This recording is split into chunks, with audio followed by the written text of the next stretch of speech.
Olá, meu irmão, minha irmã, eu sou o Padre Marcelo, da Diocese de Taubaté. Hoje é dia 31 de maio de 2021. Vamos recordar o que ouvimos ontem na missa, quando celebrávamos a solenidade da Santíssima Trindade. Minha reflexão vai partir de uma imagem, um antigo quadro do século XV chamado A Santíssima Trindade, de Andrei Rublev, um artista russo. E a partir desta imagem, que eu vou descrever aqui na minha reflexão, gostaria de falar sobre como refletir sobre a Trindade, o mistério da Trindade, impacta diretamente a nossa vida cristã cotidiana. Bora refletir?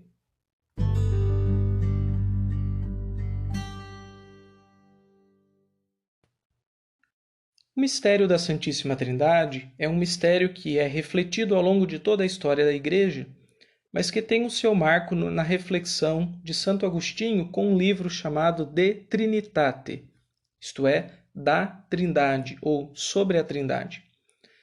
Porém, como é um mistério muito insondável, inclusive Santo Agostinho o reconhece, talvez a melhor forma de nos aproximarmos dele seja não tanto a partir das teorias sobre a Trindade, mas a partir das imagens que a história foi produzindo da Trindade.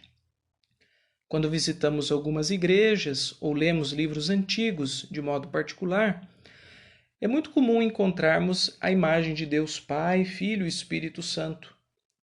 Geralmente, a cena mais comum é a do Pai que aparece assim no céu, Jesus que aparece na cruz e o Espírito Santo entre um e outro, ou ainda numa espécie de escada ou degraus, o Pai mais acima do Filho, que está mais acima do Espírito.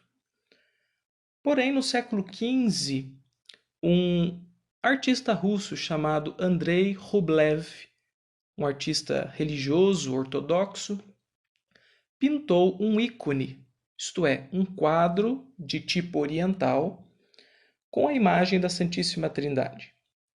Nesse quadro, ele basicamente fez uma adaptação de um texto bíblico do Antigo Testamento, em que 3 peregrinos visitam Abraão e sua esposa.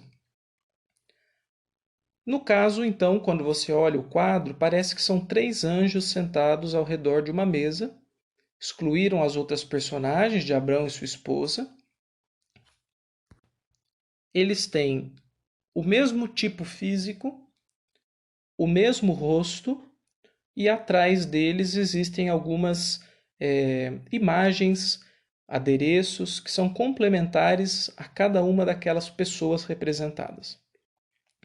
Bem, o que mais interessa nessa pintura de Rublev é o fato de a Trindade ser representada ao redor de uma mesa.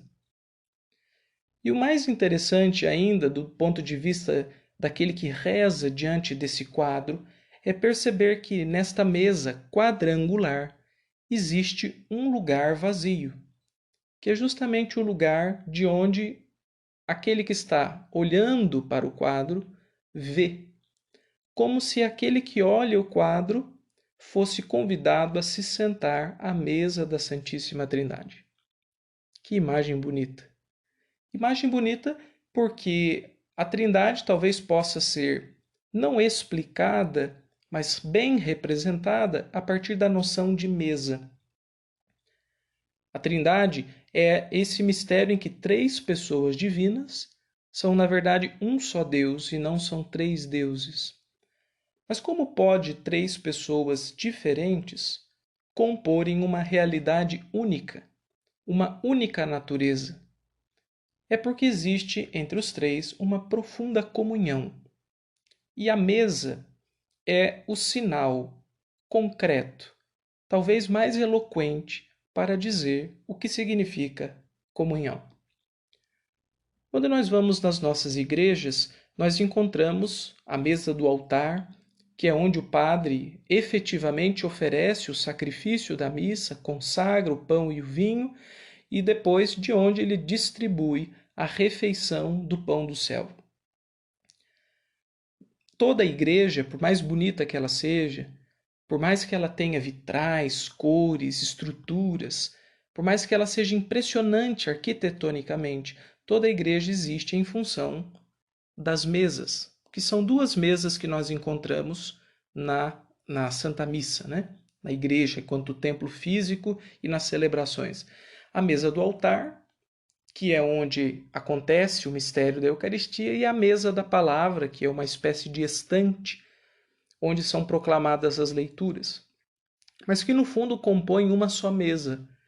Tanto é que, quando na missa nós levamos o livro dos Evangelhos, esse livro pode ficar em cima da mesa do altar até a hora do Evangelho. Depois ele é levado até a estante da palavra, também chamado mesa da palavra, e ali nós lemos o Evangelho, e depois ele volta para a mesa eucarística e fica lá. O livro fica próximo do pão e do vinho, para mostrar que, apesar de fisicamente termos essas duas mesas, no fundo é uma única mesa da qual nós nos alimentamos do Senhor, na sua palavra, no seu corpo e no seu sangue. Bem, toda a igreja então existe por causa de uma mesa. Todo o templo é estruturado ao redor de uma mesa. E as igrejas mais modernas representam isso ainda melhor, como por exemplo a Basílica de Aparecida. Quando nós vamos lá, o altar está bem ao centro e a igreja se distribui no formato de uma cruz, tanto representando o mistério da nossa fé, como representando os povos que vêm de todos os lados do mundo para se reunir no Senhor, como também para distribuir melhor as pessoas ao redor da mesa. A mesa é o lugar da comunhão. E por isso a Trindade se reúne na mesa, demonstrando assim a sua íntima relação, a sua intimidade. O que isso tem a ver conosco? Bem, aqui eu já começo a desdobrar um pouco do mistério da Trindade para a nossa vida cotidiana. Bem, nós olhamos para as nossas casas e notamos que cada vez menos as mesas têm lugar no nosso mobiliário. As mesas que estão sobrando nas nossas casas geralmente são de dois tipos. As mesas de serviço, sejam aquelas que ficam na cozinha, ou no escritório, ou no rancho, e que nós usamos como um lugar de trabalho para os nossos nossos fazeres cotidianos. E talvez ainda aquela mesinha meio de adorno, de adereço, que fica na sala ou em algum lugar equivalente. Mas aquela noção de uma sala de jantar, de uma copa, de uma área de refeição, vai cada vez mais desaparecendo e dando lugar a estruturas mais práticas, sinal de nossa vida cada vez mais corrida. Notamos, por exemplo, nos apartamentos que há uma tendência para aquelas bancadas no estilo americano, em que as pessoas se sentam lado a lado, mas olhando para frente e não olhando umas para as outras, o que mostra a nossa necessidade de rapidez e também uma certa economia de espaço, sejamos sinceros. A questão não é tanto um problema de móveis, né? A questão é mais profunda do que isso. É quais são as nossas mesas? Se a Trindade tem a sua mesa de comunhão, o seu ponto de intersecção, que é a sua natureza e a sua profunda intimidade, e a reciprocidade que existe entre o Pai, o Filho e o Espírito Santo, a minha pergunta é: quais são as mesas em que nós construímos intimidade, reciprocidade e encontramos convergências para as nossas divergências? No tempo de nossos avós, essas mesas eram realmente a mesa da sala, sala de comer, a mesa da sala de refeição, onde tomava-se o café junto, ou pelo menos almoçava-se e jantava-se junto. E em casas mais antigas ainda encontramos mesas e hábitos assim. Pessoas mais antigas ainda gostam de estar à mesa com os outros. Eventualmente também nós nos encontramos ao redor de mesas, mas é muito esporádico, como se a mesa fosse um evento e não fosse mais uma cotidianidade. E quando ela não é mais um lugar cotidiano, nós temos então um prejuízo, o prejuízo da intimidade. Se nós olhamos na história, quando há algum tempo atrás a sociedade ainda era um pouco menos acelerada, por não haverem tantos meios de comunicação à distância, Como também não havia ainda a internet e a sua velocidade. Era um outro mundo, né? Um mundo que não existe mais. Mas olhando para lá, nós notamos como as pessoas se demoravam mais à mesa, porque não havia outras distrações. Estar à mesa era um pouco distração e um pouco seriedade. Era uma leveza e ao mesmo tempo uma densidade. A mesa era o lugar que construía relações. Essa semana, inclusive, eu vi uma frase muito interessante. Um... Estava uma frase de um livro, né? O rapaz dizia assim: o que se faz durante o dia é o amor. À noite, o que se faz é só sexo. Veja que frase curiosa. O amor se constrói de dia.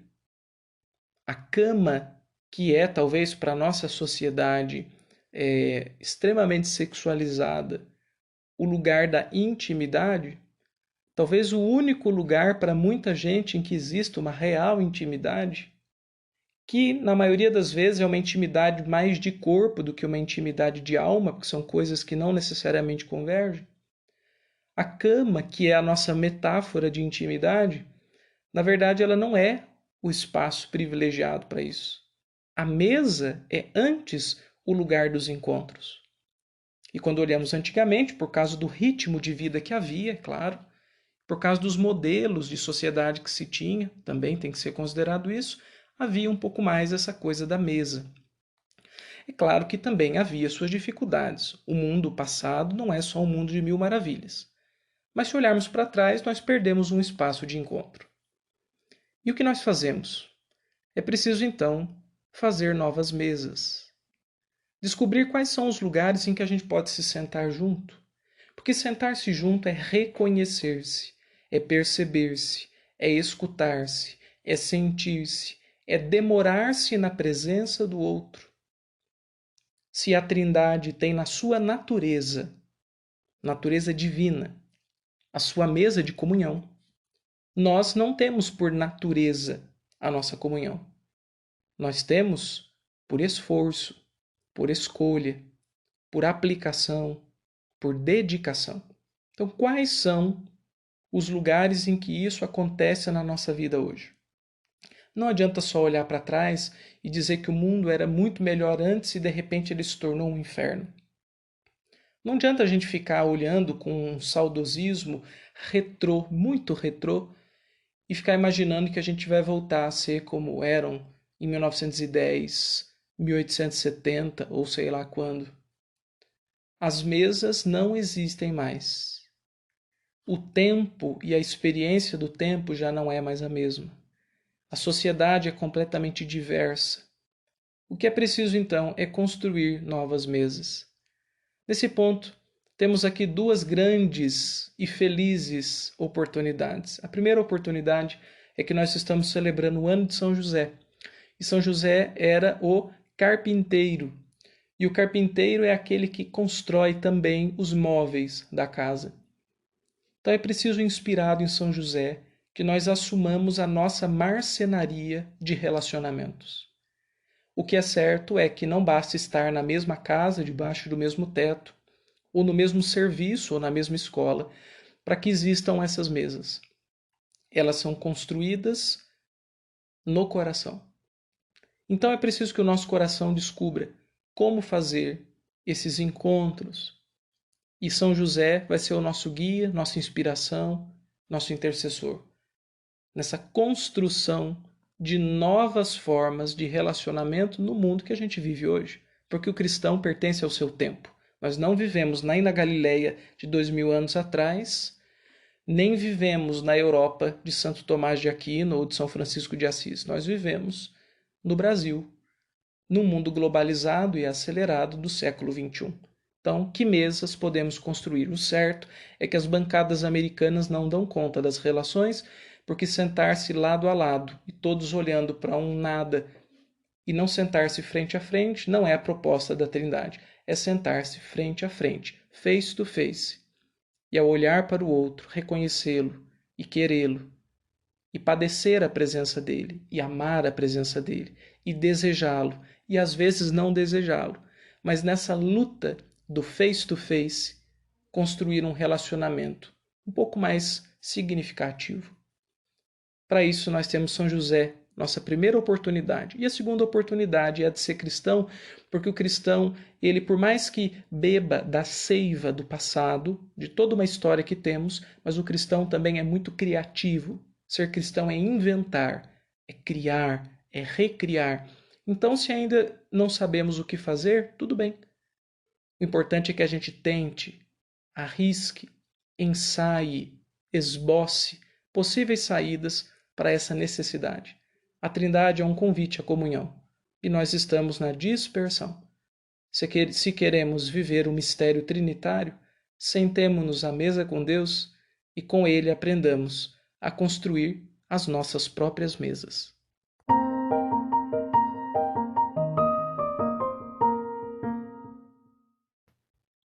Uma segunda coisa bastante interessante que aparece no ícone de Rublev são os olhos de cada uma daquelas pessoas da Santíssima Trindade. São olhos meio meditativos, parece que perdidos em algum tipo de reflexão. Bem, é interessante notar que a figura que representa Jesus, que está mais ao centro, tem os olhos meio que direcionados na direção do Pai. Em outras pinturas que foram surgindo depois desse ícone, que também tinham um pouco essas características de 3 pessoas ao redor de uma mesa, foram feitas adaptações.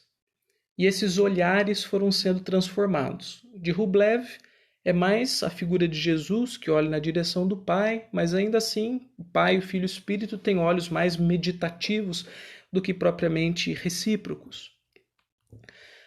Em quadros mais recentes, nós encontramos a Trindade se entreolhando, um olhando para o outro, no frente a frente, próprio da mesa, como eu acabei de falar, o face to face.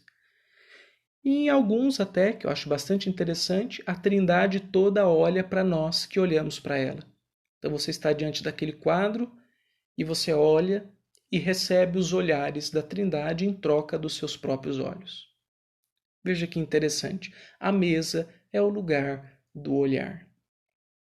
E nós somos alimentados pelo olhar dos outros. Há uma cena muito curiosa da minha vida, talvez uma das minhas memórias mais antigas, das minhas memórias felizes, é claro, das mais antigas, em que eu me recordo da minha avó. Na frente da casa dela, na frente da porta da sala, havia um pé de romã. A romã é um fruto muito sem graça. Tem até um sabor interessante, mas é um fruto difícil de comer. Primeiro que você corta a romã e são uma espécie de sementinha que tem lá dentro, sementinhas, que tem uma capa cor-de-rosa que você tenta meio que extrair da semente sem morder, porque se morder fica amargo. Mas por mais que você tente solver aquilo na boca, ainda não é a mesma coisa que você mastigar uma pera, uma maçã ou algo do tipo. Porque fica sempre aquela impressão de que, nossa, é só isso. A romã mesmo não é uma fruta tão simpática. Bem, na frente da casa da minha avó havia uma e eu me recordo de em algumas tardes, depois da escola, de ir lá visitar a minha avó e me sentar na beirada da porta junto com ela. Ela colhia algumas romãs, cortava aquelas romãs, metade ficava para ela, metade ela me dava. Ela estendia a romã e disse: pode comer. A lembrança que eu tenho não é nem da romã. A lembrança significativa desse fato para mim é a lembrança dos olhos dela. Porque eram olhos de quem me reconhecia. Ao estender a romã para mim e ao me olhar daquele jeito, o que eu sentia é que a existência dela atravessava a minha existência e que eu passava a uma qualidade superior de viver. Minha vida já não era mais uma solidão no mundo. Eu não me sentia mais só mais um na face da terra. Alguém me olhava. Alguém reconhecia a minha existência e me valorizava. Alguém me fazia parte da sua história, enquanto também entrava na minha história de modo decisivo. O olhar alimentou o meu coração e fundou a minha existência. Veja que nascer não é suficiente para existir, para bem existir. A nossa existência é sempre um reconhecimento aos olhos de alguém. E nessa memória minha, eu me lembro de ser reconhecido pelos olhos da minha avó. E mais do que aquele fruto que ela me dava, era o seu olhar que me alimentava. Bem, nós não estávamos ali ao redor de uma mesa física, mas o umbral daquela porta da sala foi a nossa mesa. Ali nós estávamos face a face. Ali eu me sentia numa presença, enquanto eu também era uma presença na vida dela. Ali havia comunhão. Na primeira leitura da missa de ontem, o texto sagrado diz assim: Deus é o mesmo lá no céu e cá embaixo na terra. As coisas da terra não são só coisas da terra, elas também são coisas do céu. Porque Deus usa de situações, de fatos, de pessoas para realizar a sua obra salvífica. E o encontro com a minha avó, com a romã na mão, é para mim um sacramento da presença de Deus. Através daquele momento, daquela vivência, eu me recordo de coisas tão profundas, de coisas que me movem no bem, na alegria, na vida, que aquilo se tornou uma porta de acesso ao sagrado, à presença de Deus, aos olhos de Deus. Nós não fazemos nossas primeiras experiências de Deus na igreja. Nós as fazemos nos relacionamentos. Por isso os relacionamentos da nossa infância, os relacionamentos bons, porque também tem os ruins, né? Eles são fundamentais para a construção do que nós somos até hoje. Porque muito do que nós somos até hoje foi fundado lá atrás, nos olhos daqueles que nos amaram. No meu caso, não houve uma mesa física, mas nós estávamos à mesa. E na mesa, com a minha avó, eu aprendi a sentar na mesa da Trindade Santa. Ela foi o meu sacramento de comunhão. Ela foi os primeiros olhos de que eu me recordo, assim, que fundaram o meu viver. É claro, nós temos os olhares dos nossos pais, dos amigos, dos irmãos. Na verdade, são sempre vários olhares, nunca é um só. Só estou ilustrando para vocês com esse exemplo que me ocorre agora à mente. A Santíssima Trindade se entreolha, ela se reconhece, ela se valoriza, ela é recíproca. E mais ainda nos quadros recentes, quando a Trindade nos olha, é isso que ela faz conosco. Ela nos reconhece, funda a nossa existência e quer viver conosco em reciprocidade. Se nós pegarmos a tipologia do amor, aquela tipologia clássica do amor erótico, o amor de amizade e o amor de doação, que é o amor mais virtuoso, heróico, notem bem que tanto os extremos do amor erótico como do amor virtuoso não exige reciprocidade. Porque quando eu estou fazendo bem para alguém, eu não preciso que o outro me devolva o bem. O amor heróico, ele é sempre, ou pode ser, unilateral. Eu não preciso que o outro me devolva. O amor erótico também é assim, eu posso usar o corpo de alguém e depois eu me distancio, eu saio de cena, estou satisfeito comigo mesmo e abandono o outro. Não houve uma relação propriamente. O que houve foi um uso muito pessoal que fiz do que o outro pôde me oferecer. Então não houve reciprocidade. Mas o amor de amizade, ele exige reciprocidade. É o único amor que obriga a reciprocidade. E sentar-se à mesa é construir isso. Relações de troca, no melhor sentido do termo. É o ping-pong da vida a dois, ou da vida assim, na sociedade, da vida em comunidade, né? Sempre nós oferecemos e recebemos, oferecemos e recebemos. Nunca devemos só oferecer ou só receber. A mesa nos ensina isso.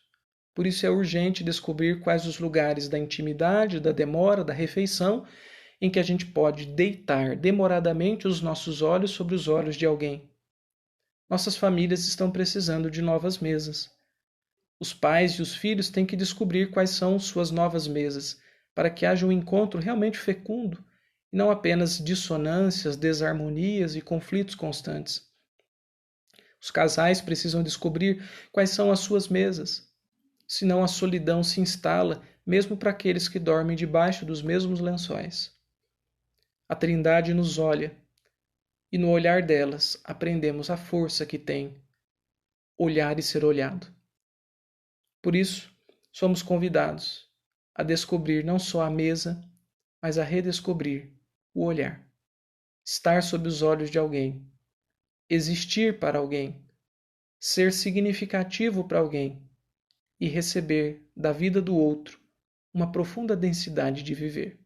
Essa é uma experiência extremamente trinitária.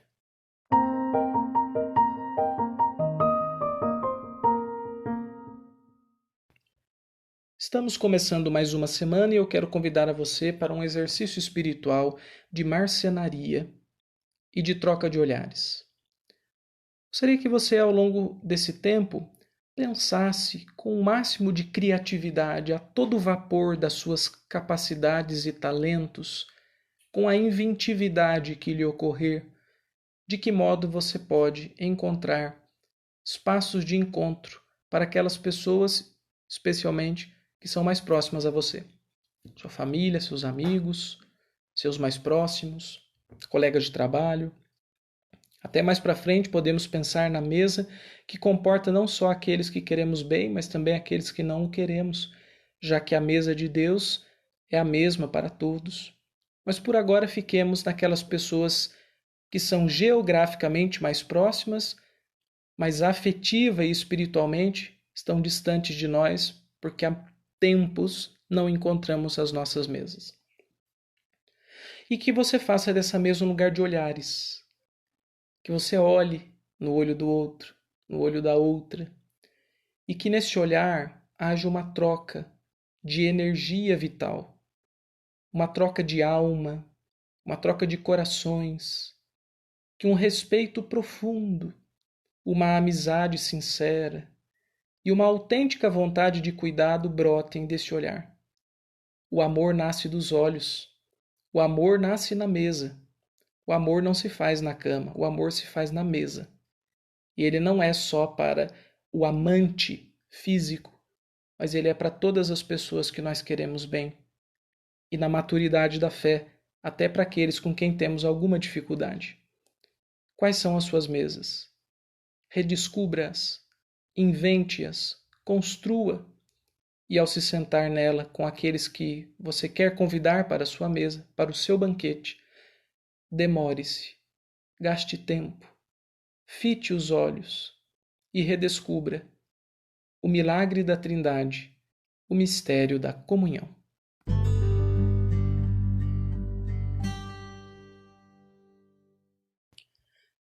É isso aí, meu irmão, minha irmã. Esse foi mais um Padrecast Ontem na Missa. Eu agradeço a você por me acompanhar nessas reflexões. Se elas têm te ajudado, pode ser que elas ajudem outra pessoa. Por isso eu peço a sua colaboração.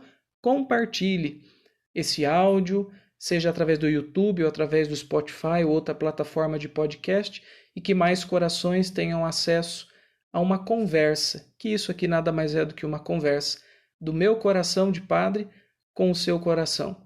E que nessa conversação descubramos a vontade de Deus e os caminhos da vida. Que Deus te abençoe, uma ótima semana e até semana que vem com mais um Ontem na Missa. Até mais, pessoal!